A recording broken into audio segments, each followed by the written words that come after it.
नमस्ते। हमारी आज की वीडियो है मेष राशि के लिए, एरीज। आज की वीडियो में हम बात करेंगे कि इन दिनों मेष राशि वाले किस बात को लेकर परेशान हैं, इस परेशानी की वजह क्या है और इससे वो कैसे निकल सकते हैं। तो चलिए पहले बात करते हैं कि परेशानी है क्या।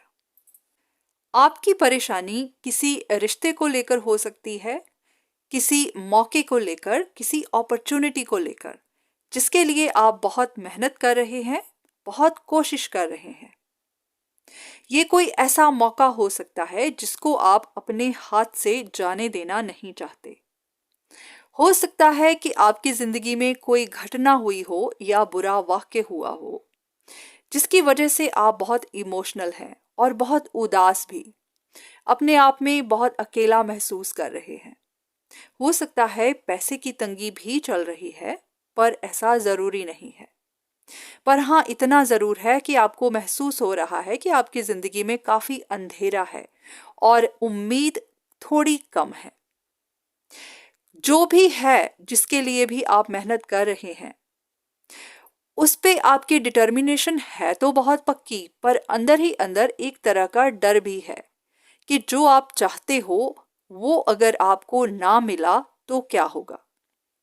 आपकी कोशिशें जारी तो हैं, आप मेहनत कर तो रहे हैं, पर इस वक्त आपको कोई रिजल्ट दिख नहीं रहा, आपको कोई भी प्रोग्रेस नहीं दिख रही है। इसी वजह से थोड़ी फ्रस्ट्रेशन भी है और इमोशंस भी काफी डाउन हैं। अंदर ही अंदर एक गुस्सा भी है, पर उसी के साथ साथ उदासी भी है। चाहे आप अपनी मेहनत कर रहे हैं, चाहे आप अपनी कोशिशें करते जा रहे हैं, पर फिर भी वो जो एक कंफ्यूजन है कि अगर ऐसा ना हुआ तो फिर क्या होगा, फिर आप क्या करोगे, कौन सा रास्ता चूज करोगे, किस डायरेक्शन में आगे बढ़ोगे। अगर आप भी ऐसी ही परेशानी से निकल रहे हैं तो देख लेते हैं कि आपके डर की और कंफ्यूजन की वजह क्या है और इस कंफ्यूजन से आप कैसे निकल सकते हैं। हो सकता है कि जिस भी मौके के लिए या जिस भी रिश्ते के लिए आप कोशिशें कर रहे हैं, वो एक बड़ा मौका है आपको फाइनेंशियली स्टेबल बनाने का या फाइनेंशियली रिच बनाने का। हो सकता है कि ये कोई अमीर इंसान है या कोई ऐसी जॉब है, ऐसी कोई अपॉर्चुनिटी है, अगर इसको आप जीत जाते हैं तो फिर आपको पैसे की तंगी कभी नहीं होगी। ये आपकी एक विश भी हो सकती है, इसी वजह से आप इतनी मेहनत कर रहे हैं। पर अंदर ही अंदर आपको एक डर भी खाए जा रहा है, क्योंकि आप डिसअपॉइंट नहीं होना चाहते, आप इस मौके को खोना नहीं चाहते। हो सकता है कि जो भी आप चाहते हैं उसके साथ आपकी इमेज, आपकी रेपुटेशन भी जुड़ी हुई है।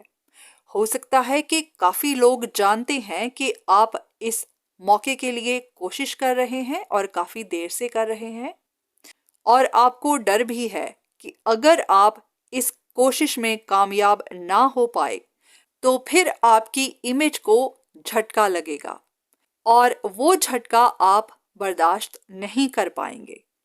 और इसी वजह से चाहे आप डिटर्मिन्ड हैं, पर अंदर ही अंदर एक डर भी है और साथ ही एक कंफ्यूजन भी कि अगर ऐसा ना हो पाया तो फिर आप क्या करोगे, फिर आप सिचुएशन को कैसे संभालोगे, फिर आप आगे का कौन सा रास्ता चुनोगे।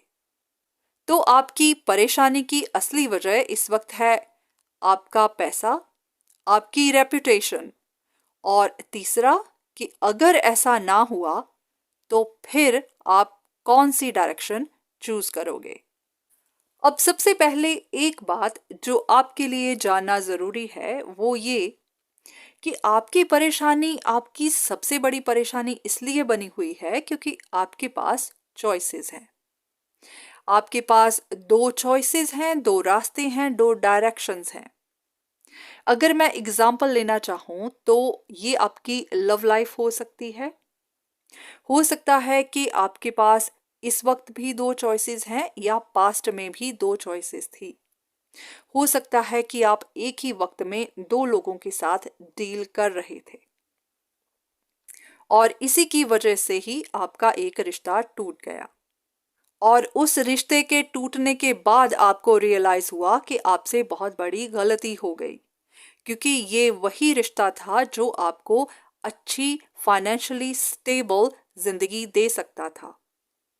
अब आप इस रिश्ते को दोबारा से जोड़ने की कोशिश कर रहे हैं, पर आपकी कोशिशें नाकामयाब हो रही हैं, क्योंकि कहीं ना कहीं आपको ये भी महसूस हो रहा है कि जब से ये रिश्ता टूटा है उसके बाद से आपके करियर में भी डाउनफॉल आया है और आपको हर कदम पर चुनौतियां भी मिल रही हैं। हो सकता है कि लोग आपके बारे में बात भी कर रहे हैं और आपकी इमेज भी खराब हो रही है और ये भी वजह है कि आप इस रिश्ते को हाथ से जाने देना नहीं चाहते। आप पूरी कोशिश कर रहे हैं कि इस रिश्ते को दोबारा जोड़ लिया जाए। हो सकता है कि इस वक्त आपकी सबसे पहली प्रायोरिटी फाइनेंसेस है, पैसा है, क्योंकि आजकल के ज़माने में प्यार के बिना तो जिया जा सकता है पर पैसे के बिना नहीं। और यही वजह है कि आपकी पूरी कोशिश इसी अपॉर्चुनिटी, इसी रिश्ते और इसी मौके पर लगी हुई है। आप खुद ही सोचिए, अगर आपके पास दो ऑप्शंस ना होती तो जिस मुसीबत में आप अब फंसे हुए हो, ना तो उस मुश्किल में आप फंसे होते और ना ही आपको किसी तरह की कंफ्यूजन होती कि किस रास्ते पर जाना सही है, किस रास्ते पर नहीं। अगर ये ना हुआ तो फिर क्या होगा, फिर कौन सा रास्ता चूज करूंगा। अगर किसी के सामने सिर्फ एक ही रास्ता हो, उसके पास ना तो कंफ्यूजन्स होती हैं और ना ही और कोई ऑप्शन। वो सिर्फ उसी रास्ते पर चलता चला जाता है, फिर अंजाम कुछ भी हो। कंफ्यूजन्स तभी होती है जब हमारे सामने बहुत सारे रास्ते होते हैं और फिर हमें समझ नहीं आती कि कौन सा रास्ता सही है और कौन सा गलत। तो आपकी असली परेशानी तो आपके विचारों की वजह से है, आपकी कंफ्यूजन्स की वजह से है। तो सबसे पहले तो आपको भी अपनी प्रायोरिटी, अपना रास्ता चूज करना है और फिर सिर्फ उसी डायरेक्शन में काम करते जाना है। इस बात को अपने दिमाग से निकाल दीजिए कि आगे क्या होगा, कामयाबी मिलेगी या नहीं, ऐसा होगा या नहीं। इन चीजों को, इन विचारों को अपने मन में मत आने दीजिए, सिर्फ अपना काम कीजिए। जब भी हम पढ़ाई करते हैं, एग्जाम देते हैं, तो हमारे मन में ये सवाल नहीं आने चाहिए कि अगर मैं फेल हो गया तो क्या होगा, अगर मेरे इतने मार्क्स नहीं आए तो क्या होगा। हमारा फोकस पढ़ाई की तरफ होना चाहिए, पूरे के पूरे टॉपिक्स को कवर करने पे होना चाहिए। इस बात पे नहीं कि कौन सा क्वेश्चन आ सकता है, कौन सा नहीं। इस बात पे होना चाहिए कि कोई भी क्वेश्चन आए आप उसको कवर कर सको, आपके पास उसकी नॉलेज हो, आप उसका आंसर दे सको। आपका फोकस मैक्सिमम मार्क्स लेने पे होना चाहिए, ना कि इस बात पे कि अगर आप फेल हो गए तो क्या होगा। हमारी सक्सेस हमारी सोच से, हमारी डिटर्मिनेशन से, हमारी प्रेपरेशन से, हमारे फोकस से आती है। अपने लिए डायरेक्शंस को चूज करके रखना कोई बुरी बात नहीं है, पर अपना आधा आधा फोकस हर डायरेक्शन पर लगा के रखने से आप किसी भी डायरेक्शन में कामयाब नहीं होगे। इसीलिए इन सारी चीजों को दिमाग से निकाल दीजिए। इस वक्त सिर्फ अपनी प्रायोरिटी चुनिए और उसी पर काम कीजिए। आगे क्या होगा, क्या नहीं होगा, इस चीज की फिक्र करना छोड़ दीजिए। जो भी होगा आपके हक में होगा, आपके अच्छे के लिए होगा, आपके भले के लिए होगा, क्योंकि जो भी होता है हमारे अच्छे के लिए ही होता है। हो सकता है हमें आज समझ ना आए, पर फ्यूचर में जरूर आएगी। तो आपका ज्यादा वक्त ना लेते हुए आज की वीडियो मैं यहीं खत्म करती हूँ और उम्मीद करती हूँ कि इस वीडियो से आपको कुछ ना कुछ मदद जरूर मिली होगी। धन्यवाद।